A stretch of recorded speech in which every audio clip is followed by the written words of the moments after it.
This is an extraordinary time for America's environmental future. The Trump administration is mounting a fundamental assault on our core environmental values. They're trying to dismantle the protections for healthier, clean air, dismantle the protections for safe, clean water, and ELPC is fighting back in the federal courts and in Congress. We're seizing the opportunities here in the Midwest states. We're achieving real victories for the public. Let me tell you about some of them. I'll start in Illinois. Tremendous victory. ELPC public interest attorneys working on behalf of our clients, the Alliance of the Southeast and Friends of the Parks, stopped the Army Corps' proposed 25-foot high toxic waste dump along the Lake Michigan shoreline in the Southeast Side environmental justice community. It was contrary to law, it was contrary to sound policy, and frankly, it defied common sense. But now that site is going to get cleaned up, remediated, restored. What was to be a toxic waste dump is going to be transformed into a new park along the lakefront for community residents and all Chicagoans. Oh yeah! I've said it before, I'll say it again. Chicago's lakefront is for people and parks, not for toxic waste dumps. What a victory for ELPC and our clients and our community partners. That's not all we got accomplished in Illinois. In the Illinois legislature, two big pieces, public transit legislation and clean energy legislation. $1.5 billion for public transit and passenger rail to keep the buses and trains rolling and moving in Illinois. And the clean energy legislation really moves Illinois into a leadership role when it comes to battery energy storage. That's renewable energy that's a really positive climate change solution, creates jobs and economic growth. In Iowa, we intervened in a federal court case in which a property rights group tried to dismantle the protection for wetlands. We won. The court said the group didn't have standing to proceed, and on the merits, there was no basis for their argument. Let's turn to what we've been doing in Minnesota and Wisconsin and Iowa before the Public Utility Commissions. ELPC's clean energy team is there to make sure that renewable energy is moving forward and some of the old coal plants don't get subsidized anymore. We're fully engaged in Michigan to stop the sale of 13 small hydroelectric dams to a private equity company. And who knows what that company will actually do with those dams. And the real opportunity here is to take out some of those old dams and let rivers like the Ausable River, the Blue Ribbon trout stream of the Midwest, once again run free. That's a real opportunity here, and ratepayers shouldn't be stuck with a bad deal. Right now, ELPC public interest attorneys are before the Michigan Supreme Court challenging the permit for the Line 5 oil pipeline tunnel that runs underneath the Straits of Mackinac and the Great Lakes and poses catastrophic risks. Fingers crossed, in 2026, the Michigan Supreme Court will rule in our favor. The Great Lakes deserves better protection.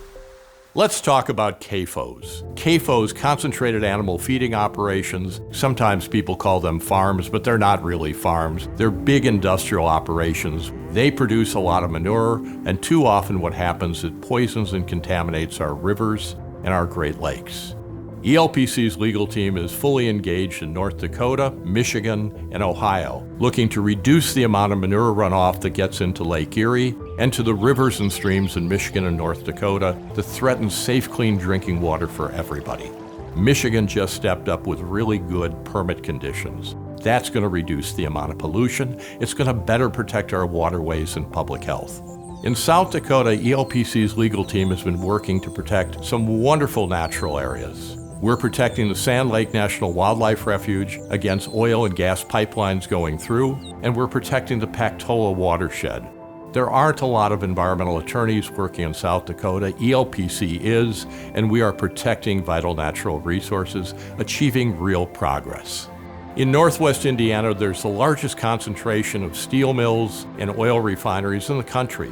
And all of that is right next door to communities and to the Indiana Dunes National Park, which is now in the top 10 in terms of visitors. It's number 4 in the country when it comes to biodiversity.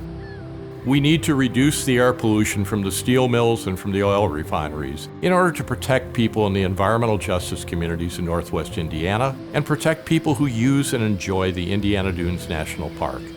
The Great Lakes is where we live, work, and play.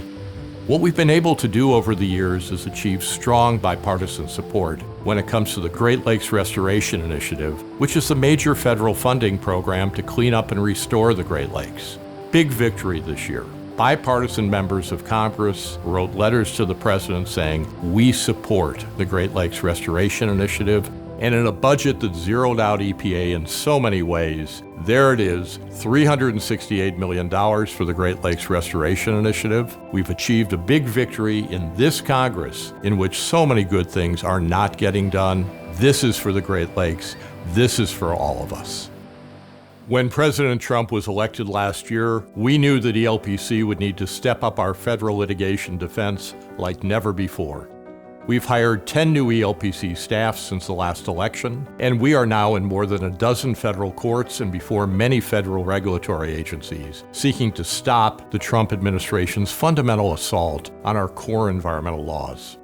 ELPC attorneys are challenging the Trump administration's efforts to weaken the carbon pollution reduction standards, to weaken mercury standards to protect children's health in our fisheries, and to weaken so many other environmental protections that are overwhelmingly supported by the public. For example, the Trump administration right now is trying to force an old uneconomic coal plant in western Michigan, the Campbell plant, to stay open, even though the utility had planned to shut it down, and it's going to cost consumers $615,000 a day to keep it open. And we are in front of the Federal Energy Regulatory Commission and the U.S. Court of Appeals for the D.C. Circuit, challenging the Trump administration's unlawful emergency order. So we're in federal court right now when it comes to the methane standards. Methane is the most potent greenhouse gas, 80 times more potent than carbon dioxide. The Trump administration wants to roll back the standards. We're in federal court to save and defend and protect the standards. We are before the EPA trying to challenge the Trump administration's completely unprincipled attempt to repeal the endangerment finding that greenhouse gases endanger and threaten public health and safety. And scientists that we work closely with are saying to the EPA, your proposal does not make sense, it's not based on sound science, it's not evidence-based. This is an extraordinary time for our environmental future. Thank you for your support and for all you're doing to protect the environment. At ELPC, we're stepping up, we're not standing down, we're meeting the moment, we're all in this together.